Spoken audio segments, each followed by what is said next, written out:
Stable Diffusion Fooocus WebUI is a free open-source Stable Diffusion client with a very small twist.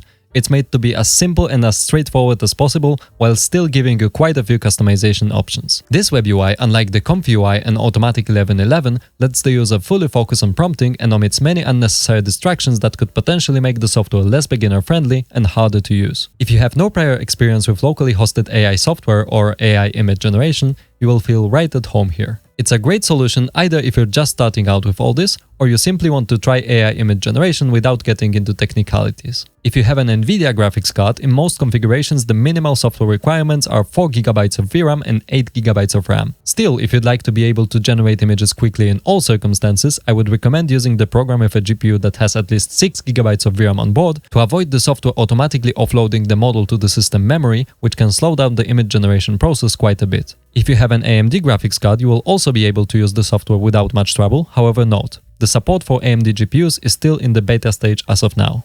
The developers of the software, according to their GitHub page, have tested it using a laptop with 16GB of RAM and an NVIDIA RTX 3060 with 6GB of VRAM on board, reaching speeds of 1.35 seconds per iteration, which is reasonably good in this context. During my own tests using the Lenovo Log 15 laptop with the RTX 3050 graphics card, I also averaged about 1.32 seconds per iteration. Pretty nice score considering that the RTX 3050 isn't really considered a top-notch graphics card anymore by today's standards. So let's not waste any more time and get straight to the installation process. This will work both on Windows 10 and 11. First, get to the official Stable Diffusion Fooocus WebUI GitHub repository. You can find the link in the description below. Locate the download link for Windows and download the zip file containing the software. After the download finishes and you unpack the zip archive, there is just one more thing to do. You need to install the Microsoft Visual C++ redistributable, which the software requires to run. If you don't do this and you don't have it installed on your system already, you will see this error when attempting to start the WebUI. You can use the other link in the description below to download a one-click installer for the redistributable. Once the file is downloaded, you can simply double-click it to run it and proceed with the installation.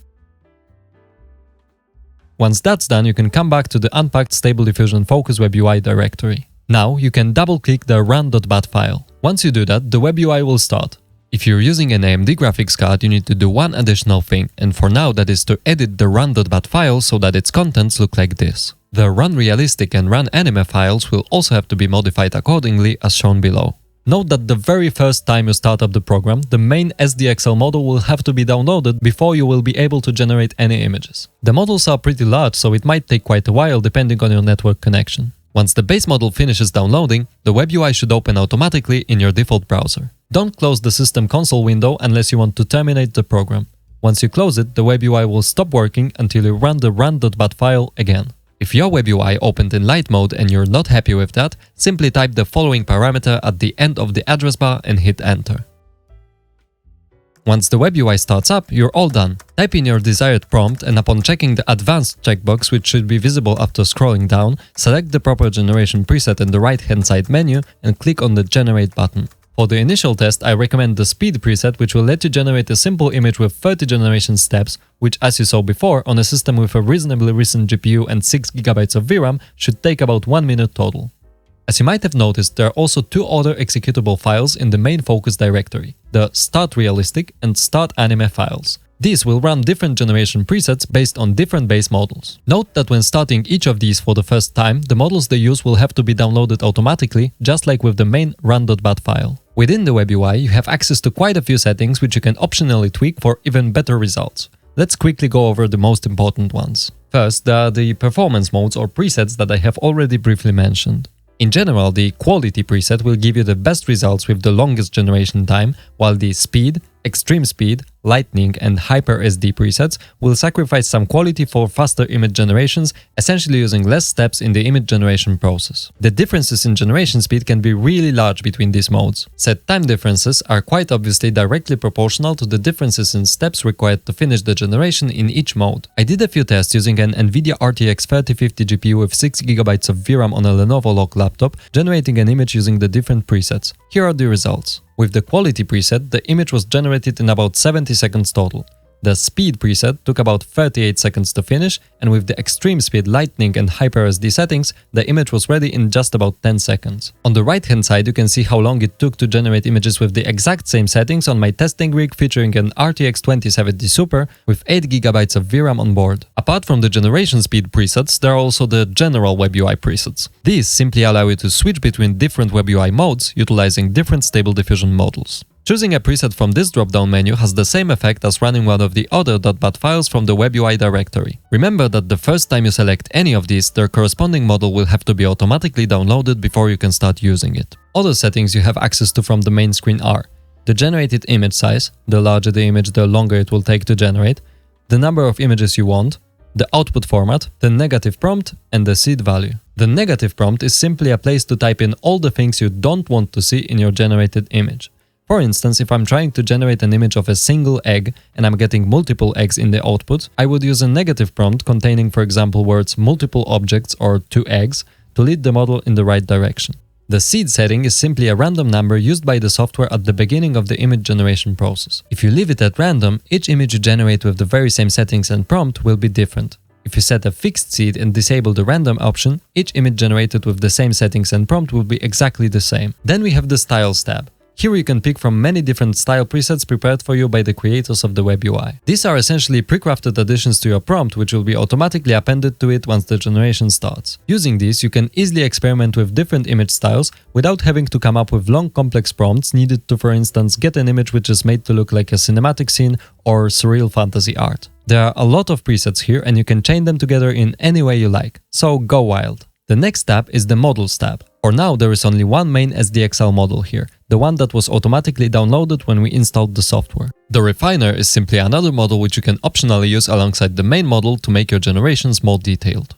Later on though, you can import different new Stable Diffusion XL models into the checkpoints folder in the Fooocus WebUI directory, and upon refreshing the model menu, they should be available inside the WebUI. People train many checkpoints which can be used for achieving many different generated image styles, so after you play around with the default Juggernaut XL model, be sure to experiment with some different ones. There are lots of sites you can download these from, including Civit AI and Hugging Face. Here you also have the option of utilizing the so-called low-rank adaptation models, which are another way of applying different styles to your generations. LoRa models can only be used in conjunction with standard Stable Diffusion checkpoints. The more weight you give to a certain LoRa model, the more prominent will its effect be in the final generated image. These models can also be downloaded from many places online, including the ones that I have already mentioned. If you download some of these, you can put them in the designated LoRa folder in the Fooocus directory to make them accessible from within the WebUI. Finally, in the Advanced tab, you have two pretty important sliders. The Guidance Scale slider, this setting is also sometimes called CFG, and the Image Sharpness slider.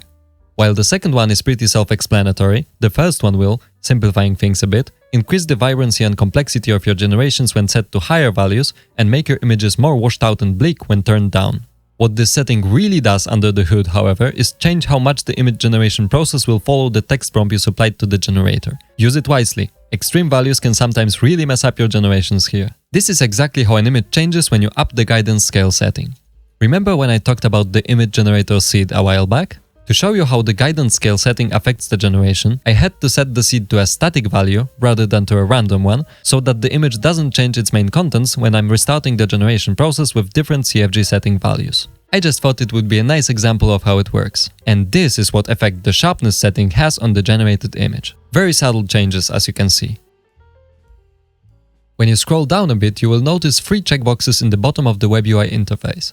These, when checked, will lead you to the Input Image, Enhance and Advanced menus, the last of which we've already discovered. We'll focus on the Input Image section now. The Input Image menu lets you use your own imported image as the base for your new image generation. You have many options here, for instance allowing you to inpaint a certain thing in your imported image and generate new areas outside of the constraints of your input image. This is called outpainting, and it works like this.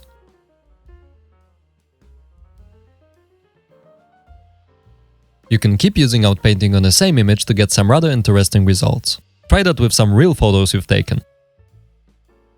You can also upscale your image and introduce slight variations to it, all from this very menu. If you use the upscaling feature a few times, it can yield really impressive results. Just watch how much detail was introduced into the image of this funky golden egg with a few iterations of the upscaling algorithm.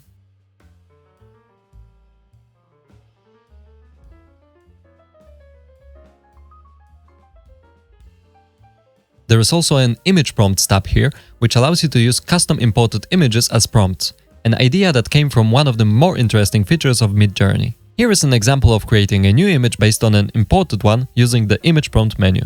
You can import up to 4 images at the same time.